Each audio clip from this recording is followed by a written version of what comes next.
Ladies and gentlemen, welcome to the latest episode of South Africa, how it became the world's laughingstock. Today's sponsor, no, I'm not talking about the video, is the MTN Group, whose slogan, everywhere you go, apparently includes Afghanistan, Iran, and every terrorist organization's WhatsApp group. So MTN is being sued in US courts for allegedly paying protection money to the Taliban. Protection money to the Taliban. MTN was basically running a subscription service for international terrorism. Hi Taliban, this is your MTN customer service. Your monthly terrorism package is due. Please note that the payments may result in disconnection of your bomb making tutorials. Thank you. Dude, 400 US service members are suing MTN, claiming the company's payments to Taliban militants led to attacks that killed and injured American soldiers. So while you were down there by the coolers trying to buy airtime, MTN was buying Taliban time. While you couldn't afford data bundles, they were funding bomb bundles like Dr. Doofenshmirtz from Phineas and Ferb. And the best part, they are being investigated for operations in Afghanistan and Iran. Because why limit your terrorist financing to one country when you can diversify your portfolio of international sanctions violations? It's like they looked at all the countries America doesn't like and said, let's build all our cell towers right there. Meanwhile, President Cyril is having his own international disaster with Trump. Trump accused us of many things, including white genocide, corruption regarding farm murders, and Cyril's response was basically to note Trump's concerns. Noted. That is our president's diplomatic strategy.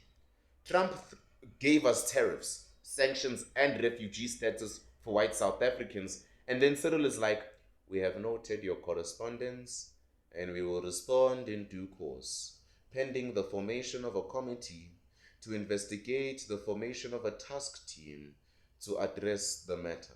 By the time Cyril finishes noting things, America will have colonized Mars. But here's what kills me about this whole MTN Taliban situation. It's the arrogance, and let me explain in case you don't understand. South African executives probably sat in boardrooms thinking, America will never find out because we are too clever. We'll just call it operational expenses and security consulting fees. Meanwhile, American intelligence agencies are literally watching every financial transaction on the planet. But sure, let's think we can hide Taliban payments like their load-shedding maintenance cost. It's the same arrogance that made us think we could steal billions through state capture without consequences. It's the same arrogance that made us lie to Trump in the Oval Office, destroy ESCOM, and still have international credibility, support Russia and China while expecting American investment, ignore farm murder statistics, and hope nobody notices. You know what this reminds me of though? It reminds me of everyone has that friend who thinks he's outsmarting the traffic cop by offering a 50 rand bribe, not realizing the cop is wearing a body camera and his captain is listening on the radio. Don't worry. These Americans will never figure it out. We'll just transfer money through 17 shell companies and then we'll call it network infrastructure development for peaceful telecommunications advancement. Sir, you're funding the Taliban. That's it. They probably have a WhatsApp group called MTN Monthly Payments with bomb emojis. South Africa is speedrunning international isolation faster than Dreykus du Plessis can land a punch. We went from being Mandela's rainbow nation to being that one country that accidentally funds terrorism while our president argues with America about crime statistics because he doesn't want to admit he's the wrong one. Our international reputation is falling faster than the rand during a Zuma speech. So now we have two problems. Number one, our biggest mobile network is accused of funding international terrorism. Wow. And number two, our president is in a diplomatic fight with a world superpower. It's like having your car break down during a divorce proceeding. Not the best of times. Wrong place, wrong time. Both problems are expensive. Both are embarrassing, and both could have been avoided with better decision making. You know what's funny though? MTN had money to pay the Taliban, but Eskom can't keep the lights on. Maybe we should ask the Taliban for energy advice. At least they seem to have reliable funding from South African companies, am I right? Hello, Taliban customer service? Yes, we're inquiring about your electricity generation packages. MTN gave us your number. The whole situation has Home Affairs logic written all over it. Take over to make decisions, make the wrong decisions when you finally decide, act surprised when there are consequences for those wrong decisions, then blame apartheid somehow. And it works. They blame apartheid and then we all move on with life. The Taliban payments were a legacy of apartheid era telecommunication policies that we are still addressing through our transformation agenda. Watch them say that and then we move on.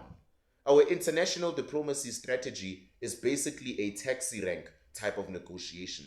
Start with unreasonable demands, get aggressive when others don't comply, and then threaten to take this outside, and then get shocked when security gets involved. Except instead of arguing over taxi routes, we're arguing with nuclear powers while our companies fund their enemies. But here's the ultimate joke. While MTN was apparently paying Taliban protection money, South African citizens can't even get protection from criminals at home. Our own police can't protect the farmers around here from getting tortured, raped, and murdered. But somehow we're financing international terrorism networks with ease. It's like hiring bodyguards for your neighbor while your own house is getting robbed daily. Make it make sense. Like, what's the catch here?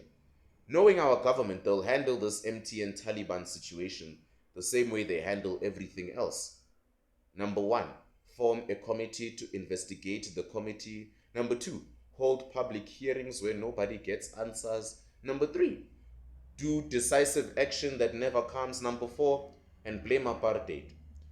We are establishing a commission of inquiry into the allegations against MTN, chaired by a retired judge with terms of reference to be determined by a task team that will report to a steering committee. Meanwhile, the Taliban is probably wondering why their monthly payments stopped all of a sudden. I can already see the future headlines. I can see them all. MTN denies Taliban allegations, blames network coverage issues. Ramaphosa notes US concerns about terrorism funding. Government forms committee to investigate MTN Taliban committee. Load shedding blamed for delayed Taliban payments. Like, MTN and Taliban in the same sentence sounds so wrong, because this scandal isn't just embarrassing, it's a wake-up call. Our arrogance, our corruption, our complete disregard for international norms is finally catching up with us. Finally. We thought we were clever. We thought we could play all sides. We thought America wouldn't notice while we were cheating on them. Well, guess what? They did. And now we're gonna suffer for it. And now we're about to learn what real consequences look like. What do you think? Is MTN just unlucky? Or is this that inevitable result, once again, of South African arrogance finally meeting international reality? Drop your thoughts below. And try not to use MTN data because you might accidentally fund something. Share this with everyone who needs a laugh at our international disasters. Like this video if you think South Africa's chickens are coming home to roost. And subscribe for more videos from the circus we call South African diplomacy. Peace.